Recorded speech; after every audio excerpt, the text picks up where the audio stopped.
India's growth is exponentially rising, and it becomes essential that the full potential of its digital capabilities are realized and explored. Digital India सिर्फ एक नाम नहीं है, ये देश के विकास का बहुत बड़ा विजन है. Amidst this, Times Network brought forth a platform for harnessing digital transformation. WhatsApp presents India Digital Fest. Future Begins Here showcased the power of digital technology to shape the future.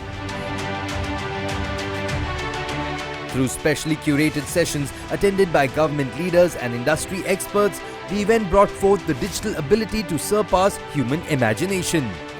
In this episode, Dev Bajaj, Chief Strategy Officer, Dream Sports, gives an impactful keynote address on creating tech-enabled sports ecosystem. And in the latter half, Chief Technology Officer of Dream Sports, Amit Sharma, joins a panel of experts on an insightful discussion which focuses on India's tech-driven online gaming. So everybody knows GDP per capita in India went up 2x in the last decade. It's expected to go 2x next decade. Middle-class households with income above 5 lakh rupees per year going up 2x in the next decade. But what's very interesting is, as we talk about Maslow's hierarchy of needs, when people have paid for roti, kapda, makan, what are they going to do? They're going to spend on entertainment. And we saw that in the last decade, spends per capita on entertainment went up 4 times. And it's only a question mark on how much they'll grow in the next decade. That's a very exciting time for a sports and gaming ecosystem, when consumers are looking to spend on things beyond basic needs. And we're already seeing this in the data. So what does that mean for gaming? Again, I won't throw many facts at you, but our estimates at Dream Capital tell us that the $3 billion market that it is in gaming, with 500 million gamers, by 2030 will be a $20 billion market in India alone. That's when India will kind of become an important, relevant industry in the global grand scheme of things. This 20 billion is just extrapolation, and the number of gamers is only growing from 500 million to 800 million. The reason for why this is growing is because Indian users are now starting to spend money on gaming, right? They're spending money on Dream 11, they're spending money on Battle Royale formats, and we see that increasing. But the 20 billion is an extrapolation, like I said. This could be 30, 40, 50 billion if we have more gaming unicorns coming out of the country. And that's what Dream Capital is trying to do, is trying to encourage entrepreneurs to build large businesses in this space. Sports market, right? At our core, Dream Sports is a sports business. We have to talk about the intersection of sports and gaming. We expect the sports market to go from 24 billion to 100 billion in the next 5 years. That is twice as fast the growth rate in India versus any other market, any other sports market in the world. Very exciting times. 440 million digital viewers. Number of Indians playing sports will grow by 3 times in the next 5 years. Startling. It has huge impact on what kind of industries will come out in sports and gaming in the next few years. Moving on to what Dream Capital is doing, right? Because that's what I'm here to talk about. We have 11 portfolio companies, including Dream 11. So it's just a coincidence. We've deployed almost $200 million in the market. That's a large amount of capital to put into an industry that's coming up. And I want to show you what these companies look like. I'll come back to this slide. I won't spend too much time on it. But these 11 companies are creating an ecosystem for us, right? At the center of it is obviously Dream 11. 3 years ago, we invested in an entrepreneur by the name of Rohit Gupta. We encouraged him to build this studio with us. He's got an amazing team. Credit to him and his team for building this game. It comes out in the next couple of months. If you want to pre-register, it's on dreamgamestudios.in. But it speaks volumes about the potential of sports and gaming. There is no FIFA for cricket. There is no FIFA on mobile for cricket. And it's a very, very interesting time. That Rohit is launching this game. We have very high hopes for it. So Strong is a business that is a platform that allows gamers to connect with each other and play any game on that platform. So if you are a Dream Game Studios fan, You can play Dream Game Studios on So Strong. You can play the cricket game. If you're a PUBG fan, if you're a Free Fire fan, you can go on So Strong, connect with a friend. If you're in Delhi, connect with a friend in Mumbai, and compete for rewards. Some people may have heard about radio. The Honorable Minister also talked about Web3, mobile gaming, how they intersect. This, for us, was a very large, almost $100 million investment in a business that is creating a set of IP that houses NFTs in sports. Radio has now created the largest set of rights of cricket players that you can, that have now produced and now houses these NFTs that you can go onto the platform and buy. But now Web3 alone, buying NFTs, is not good enough for us. What are you going to do with those NFTs? Which is why we felt like we should back radio, because those NFTs can now be used in the Dream Sports ecosystem. We've created a utility called d3.club, where you can go on, buy NFTs, put those NFTs in the game, play a strategy game, win money, win prizes, get those NFTs out, sell them, use those NFTs in the cricket game that Dream Game Studios is building. There's multiple utilities, and there's many, many others I can talk about. DreamX is a very exciting business. Amit Sharma is here. He's our CTO. He's helping us build DreamX. It is our first attempt at building a fintech platform. At our core, we have so many users who come in and deposit with us. They use that money to play games. Can we give them interoperable liquidity across different utilities, different games? Can we give them more use cases to save, spend, invest on DreamX so they don't have to leave the ecosystem? Convenience, many, many applications. I'm sure Amit will talk about it. But DreamX will hopefully help us hold the entire ecosystem together. Fan code, people might have heard about it last year when India-West Indies was playing only for the first time on digital, on fan code exclusively. Fan code is our attempt of giving sports fans access to content that they may or may not see on larger OTT channels, because sometimes the ROI doesn't work out for those channels to have that.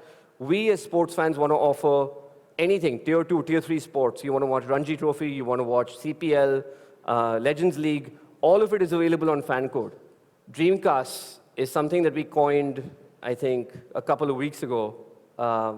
At Dream Capital, as investors, we want to back entrepreneurs. And entrepreneurs are in this room or watching are always wondering, where and what can I do? This is what's happening. This is the ecosystem. Where are the ideas to build? Look, so Dream Capital looks to invest in businesses that already have product market fit. But what we try to do is coin this term called Dreamcast, where we can tell you, maybe over the next 10 years, what are we thinking is high probability of what's going to happen in the sports and gaming world? So our first Dreamcast is that AI, and a gentleman before me spoke about this, about the potential of AI. AI will be athletes. What do I mean by that? I believe that, or our entire team believes, and this is already happening in the US, that AI is becoming intelligent enough to give it data and input and let it play a simulated match of any sport, football, basketball, eventually cricket. And AI in a simulated world, while you're watching it on television or on a digital app, will get smarter and develop skills to get better at a sport. And watching simulated gaming is going to become second most popular after watching live sport. This is, again, like I said, happening in the US. We believe it will happen in India over the next 10 years. Please look out for this. Sports will become an investable asset class. People will be, like people invest in the stock market, people will be able to invest in sports, teams, players, stocks of players. Again, already happening in the US. It should come to India. I'll do both of these together. Your phone will become your AR, VR device in the next 10 years. We've already seen the Oculus become much cheaper. We think there's Indian entrepreneurs that are building AR, VR devices that democratize the price of VR. And we think as a result of that, Ready Player One, which is a movie that we all saw maybe 5 years ago, is going to be a reality. Kids will be gaming with AR, VR devices, but they will be spending a significant amount of their time in the metaverse, getting smarter and smarter. There's a business which is almost $2 billion in revenue called Roblox. It's a public company. that where businesses are, where kids are going online, picking up skills, interacting with other kids, and learning in the metaverse. So just think about the applications of what can happen in the metaverse for a sports and gaming company. Very interesting thought. Fans will control sports. Right now, fans watch sports. Web3 allows people to own assets in gaming. Fans in sports will go out there and take decisions in a live sport. We truly believe that. Again, some entrepreneurs in the US are already developing interesting products around this. I think entrepreneurs in India should think about this. Anyways, I'm an optimist, but I really truly believe that we are at an inflection point in this country for sports and gaming. Users will get engaged with you when you give them a great user experience. And at heart of it, what actually you need is a very strong infrastructure that binds everything together, right? So there are 4 layers to it.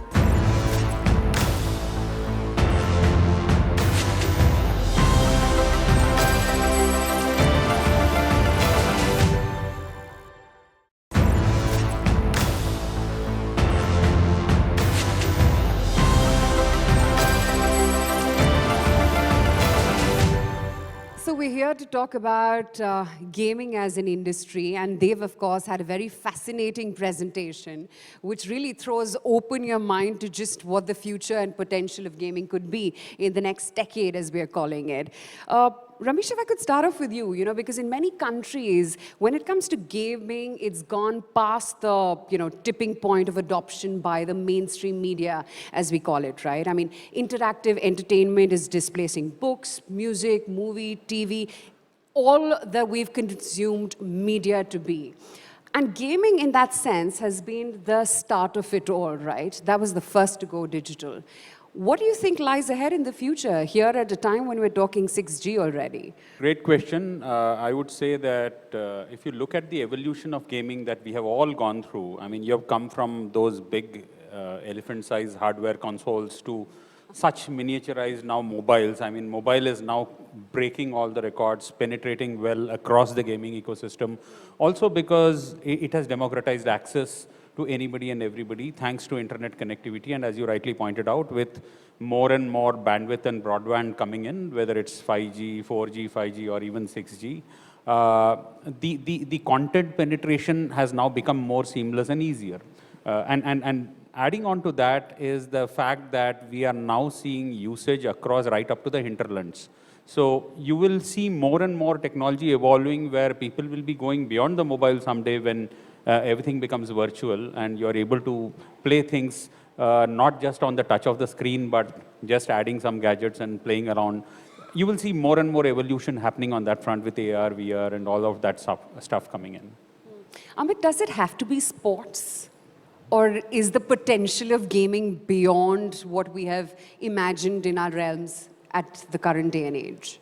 You're asking the wrong person. Gaming, of course, is a sport in So itself, yeah, in so any we, case. we are all about sports, so you're asking the wrong guy. But it doesn't have to be limited to sports, right? There are a lot of people in a lot of different sectors. They're trying to actually, gaming is getting traction, right? If you look at a lot of things on top of esports now, which is not like pure traditional sports, for example, there's a lot of traction there also.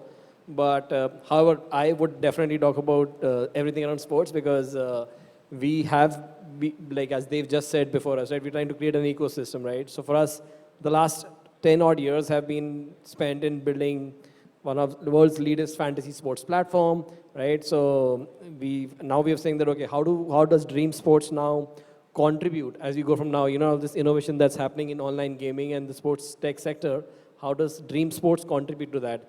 And that's all these, like, the So Strongs of the world, there are everything else that revolves around it, right? Everything powered by deep technology, right? So we've developed a lot of expertise over the last few years in building like large-scale, distributed, scalable systems. Just to throw some numbers out there, right? So we, last IPL, which is our peak time of the year, we had around almost 7 million users concurrently on our platform. And on Friday, when IPL starts this year, our largest contest will have more than 13 million entries in a single contest.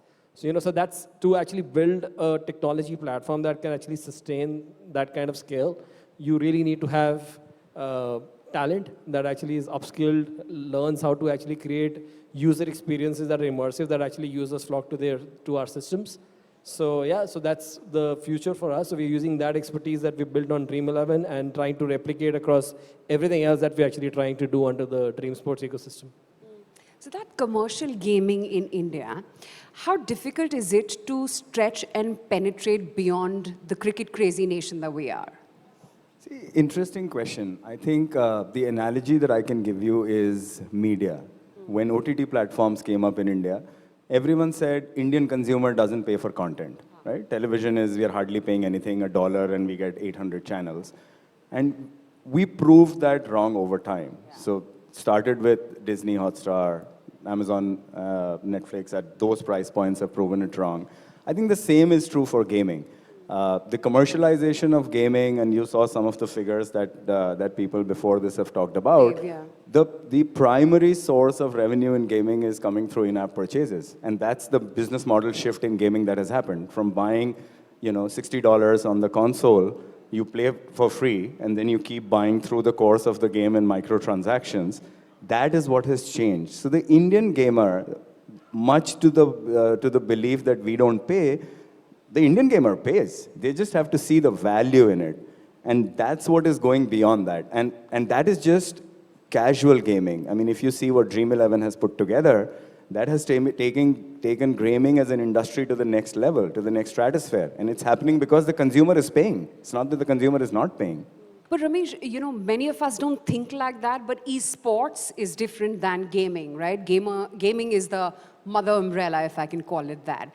But when it comes to Indian businesses, is esports the way to go? Because rest of it is pretty much covered by global players? Well, I would say that you have opportunity wide open. I mean, I wouldn't say that Indians should restrict from esports. I mean, esports is another area where Indians should get into. But I think it's important for the ecosystem and people to understand that there are various kind of pillars within the larger gaming ecosystem, and esports is one amongst them. You, of course, have fantasy, which Dream 11 has been pushing a lot. And then you've got the casual game layer, which also has multiple layers to it. For example, in the casual games, you have those games which are mobbed from real-world games which are recognized by federations in terms of rules. You've got games which are not federation recognized. You've got games which are there only in the virtual world. You can't play them in real world. And then, of course, you've got games like Rummy, Poker, and so on. So it's a pretty huge and large variety of games that exist within these broad categories. And I would say that India should be actually looking at the entire spectrum and not restrict to one. And each of them have grown in their own phenomenal manner. You've got so many companies and startups which have come in the casual gaming space. You've got plenty of them coming in the fantasy space and so on. And if you, to your point, we are currently consuming those e-sport games which have been built by overseas players. But it's a matter of time we will have Indian companies coming with large sports which are accepted globally. So, in fact, if you look at the AVGC and the initiatives which the government is pushing, it has to trigger, I mean, I keep telling this, in the startup ecosystem, we are a producing economy and a consuming one. And therefore, you have a large consumer base available here to validate and actually absorb this if they are built with better quality and so on, which we are capable of. I wanted to talk to you because you're the tech guy, right? Ramesh was just talking about the infrastructure that esports and gaming brings with it. Tell me, what are the hindrances and opportunities that you see? Because, I mean, you've had global experience yourself, right?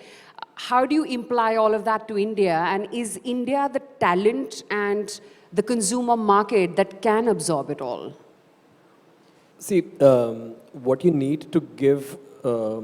users will get engaged with you when you give them a great user experience. And at heart of it, what actually you need is a very strong infrastructure that binds everything together, right? So there are 4 layers to it. So one is connectivity. So right, with this huge digital India initiatives, right, there's like connectivity is getting better in tier 2 and tier 3 cities with 5G connectivity, etc. The end devices are getting better. Smartphone penetration is constantly increasing. And there is huge investments in the cloud infrastructure layer, right? The Amazons, the Googles, and the Microsoft of the world, they're creating this cloud networks, especially with, again, a push of data centers that are created in India now that offer very, very low latency to the end users.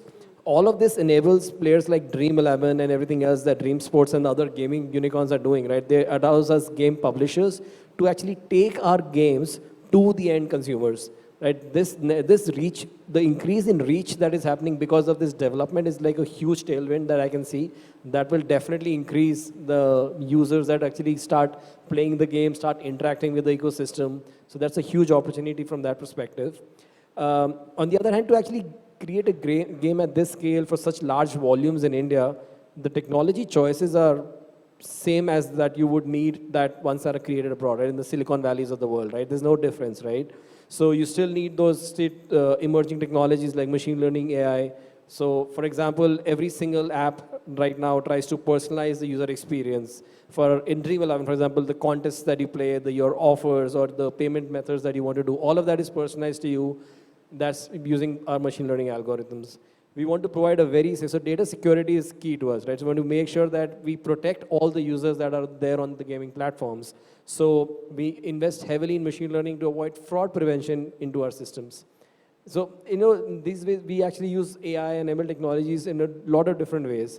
One other example would be like, how do we prioritize what to do next?